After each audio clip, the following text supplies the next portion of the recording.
It's life, but not as we know it. These are synthetic cells, bacteria that have been hijacked with man-made DNA to produce a new species that's never before existed in nature. Their American creator believes artificial life can be designed in the lab to produce biofuels to solve the energy crisis, clean up environmental disasters, even make new chemicals or food ingredients. At a dramatic Washington news conference, Dr. Craig Venter said the technology could make new vaccines, perhaps even for the common cold, and make old ones more quickly.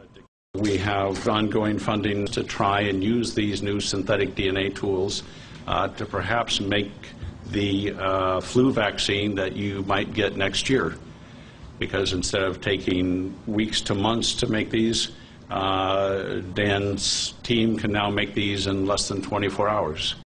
To create life, the scientists took a bacterium and removed its genetic material. They then made short sequences of artificial DNA, which were bolted together into a long chain by yeast cells. The artificial genetic code was then injected back into the bacterium, where it rebooted as a whole new life form that grew and replicated as normal. But already some ethics experts have warned that the scientists are playing God and fear what would happen if the new species was released into the environment, and there could be sinister uses of the technology too.